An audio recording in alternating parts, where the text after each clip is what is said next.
What's up, YouTube? It's been a while since I made a video. I haven't really been out to Eric's lately because we both been busy and the side-by-side is broke down. He's getting it worked on, and besides, he's been real busy working on it. His son got a new truck, a little 2006 single cab Chevrolet single cab short bed. It's a V6, but it's a real clean truck. It's slammed, I think, a 5.7 drop on some 22-inch Escalade wheels. Speaking of Escalade, here's an Escalade I picked up. It's a 2002.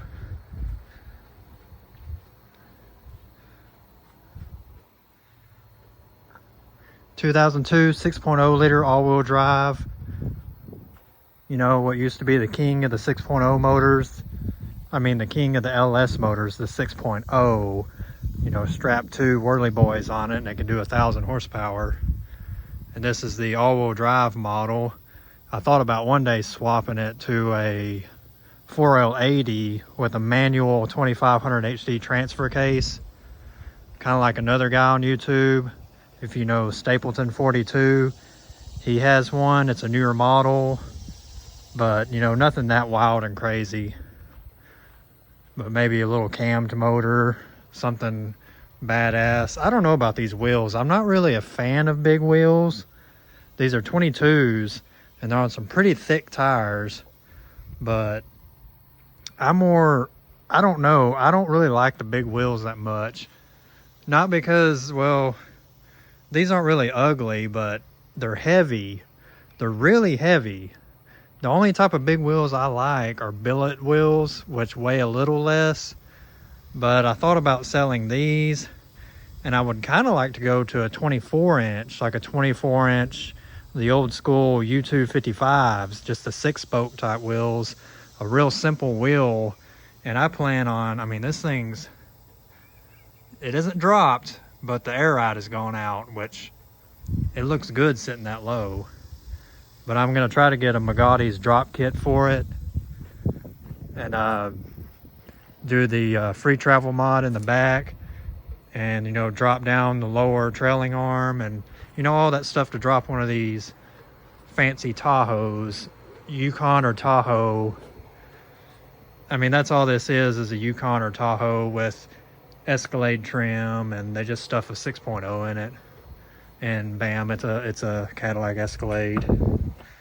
But the interior's fairly clean. It's missing a few little pieces like that right there.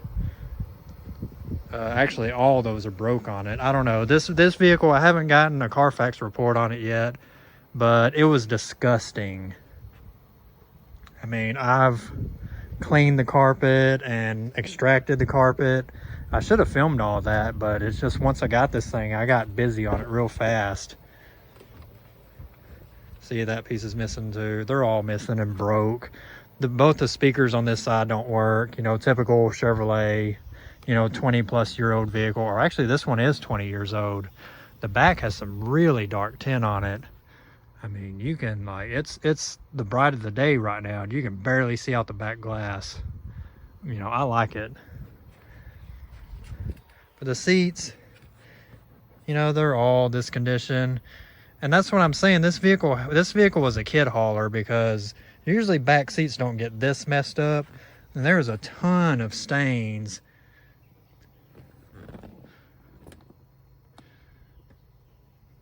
Like on my phone, you can kind of see some of the stains coming through. And I extracted this carpet a whole bunch. I'm done with it. I mean, this right here, this was a real, like, this was almost black right here. And I got it, you know, that's way better than it was. I should have, like, took a video of this thing when I first got it, how nasty it was. You know, I bought it 160,000 miles. It runs great, runs and drives great. It's just the air ride is out. So it needs to be properly fixed or slammed with some drop shocks. But runs and drives great. 6.0 idles as smooth as glass. I've been working on this thing. I took everything apart under here and I like detailed and cleaned and soaked down everything. Because you can, I could tell nobody's ever took care of this thing. But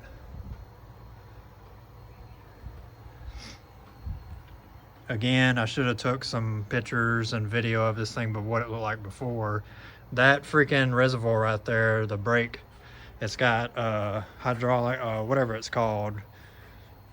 Shit, what do the 2500s have? The hydraulic, the power boost brake, the hydraulic boost. My mind's blank right now. I can't think of that shit. But basically, this thing, the hydraulic part leaks. It needs to be replaced. And this thing was solid black, like nasty. And as you can see, I've cleaned it off, you know, faded. Everything's faded. It's disgusting down in there, black. Like, nobody really took care of this thing. But the oil changes were kept up. I mean, motor runs smooth. It does have a tick on this side. And surprisingly, none of the exhaust bolts are broken off, which that amazed me. So hopefully that will be an easy job, because it looks like that manifold's been off before, because there were some mixed matched bolts in there. Maybe they broke the studs off, and hopefully they fixed it properly. Polish the headlights up a little bit. That one looks okay. This one's got like a little hazy fog on the inside. That fog is all on the inside. I'm thinking this one probably blew a bulb and all that is smoke in there. So, I don't know, one day I could probably take that headlight off and clean it out some way. The hood. I mean, it's straight for the most part. A few little dings and dents. This thing's obviously had some paint work done to it. Maybe a Mako special paint job done to it. But here's the bad part. I'll go ahead and say I paid $4,000 cash for this vehicle, which in today's market, 166,000 miles, fairly clean, fairly straight. You know, I spent a lot of time cleaning it. I mean, I guess that's good, but here's the bad part. You notice there's no receiver at the bottom, and the bumper, you can kind of tell it's crooked. It's crooked. It's hanging down on the passenger side.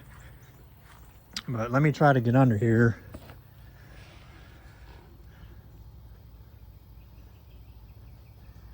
You see that frame rail in the back? It's bent down on both sides. You can really see it right there on the other side. It's bent down, so I don't know if maybe this thing was rear-ended with the trailer on the back of it, and it kind of pushed the receiver hitch down and buckled everything down. I don't know, but I'm a dumbass because I did not see that when I was looking at this thing. This was parked at your typical... I don't want to talk bad about the ladies that were selling this thing, but you know, people that use drugs, you can just kind of tell what they look like, or you know, you can tell if someone's used before. Just, and the ad on this thing, it was on Marketplace, obviously. It said 10 out of 10, perfectly clean, perfectly nice, no problems. Well, yeah, that's a fucking lie. I mean, goddamn, I had to spend 3 or 4 days extracting this carpet, cleaning it out. Let me see, go back here. Maybe looking through this phone, I can see any leftover stains back here. Let's see, yeah, that's just a shadow right there. A few over there in the corner. I mean, the carpet also is, yeah, it's mainly the carpet too, which direction it's going. There's a little bit of a stains here and there. But honestly, just looking at it with my own eyes, it don't look that bad. I don't really know what that bolt goes to. I don't know.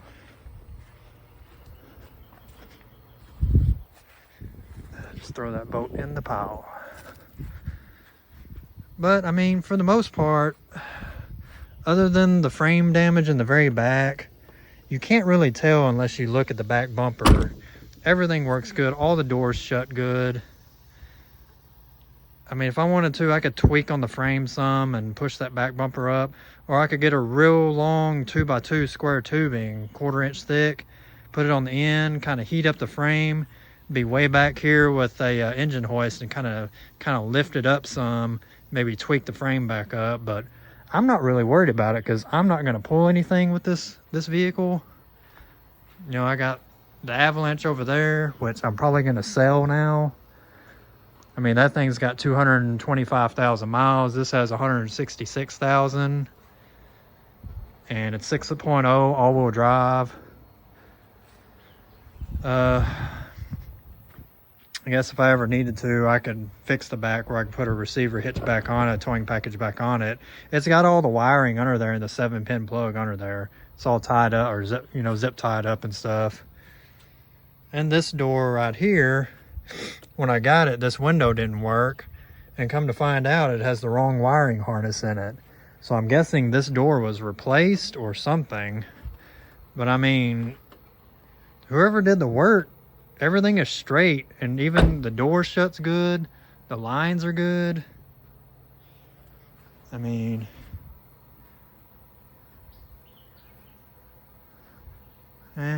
looks okay, I guess.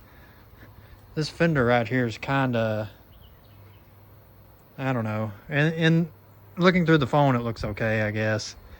I'm real anal about that stuff, about body lines and shit being right, and you know, not fucking with stuff or fucking shit up, or, you know, if you're not a car person, leave it the fuck alone. I mean, god damn, you fuck up more shit not knowing what you're doing. Like this, I took all this out. I cleaned all up in here.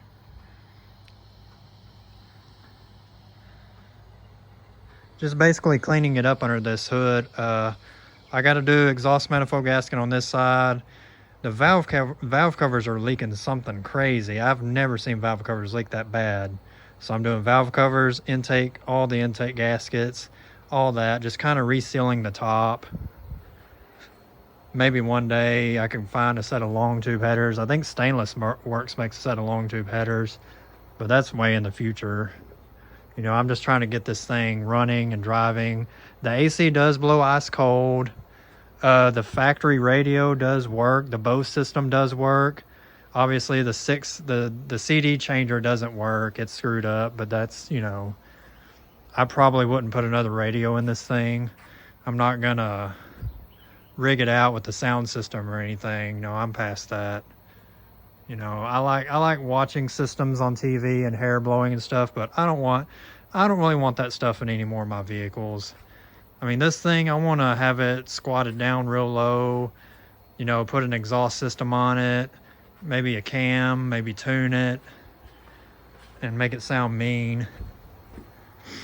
I mean, it definitely won't be no 2023 Cadillac V Escalade that makes, what, 680 horsepower? But I love this body style. 99 through 06, in my opinion, is the best body style Chevrolet ever made. The best looking, the most desirable as of right now. You know, you're going to pay an arm and a leg for a regular cab short bed truck. And this, they were asking $6,000 for it. But at the end of the day, once I started looking it over and talking about it, I got them down to $4,000 cash. Which, if I had seen that frame, I probably would have offered $3,000. I don't know, but they were pretty adamant that $4,000 was the lowest they would go. It was on a Sunday. I had to wait till a Monday to go pull money out of the bank, and that was literally all the money I had in the bank. So, which is why I'm trying to sell, working on selling the Avalanche and all the other vehicles off. Everything but that Prius. That Prius is staying, you know, thanks to your president. But yeah, okay, I guess I better end this video. I'm just basically saying the same thing over and over and not really doing anything. But thanks for watching. I'll try to make updates on this thing maybe when I get the drop kit in. I'm definitely going to lower it. I definitely am going to get different wheels, or maybe lower profile tires, because these tires are, I don't know, they're thick boys. 305 40 22. I think I did the calculation. The factory tires were two 65 70 17s that came on this thing, and I think a 305 35 22 is the exact height of the factory tires. So I may go with those. It's just, it's a hard decision because these tires are basically brand new. I mean, you can see up in there, these things are basically brand new. I mean, the date code on them is 6 of 2020, which, see, that's like 2 years old. I guess these tires set up or something, but I mean, they look great. But anyway, I guess that's it for now. I'll keep you guys posted, or try to, whenever I can make a video. All right, you guys have a great day. Have a great 4th of July. And if you served in the military, thank you for your service.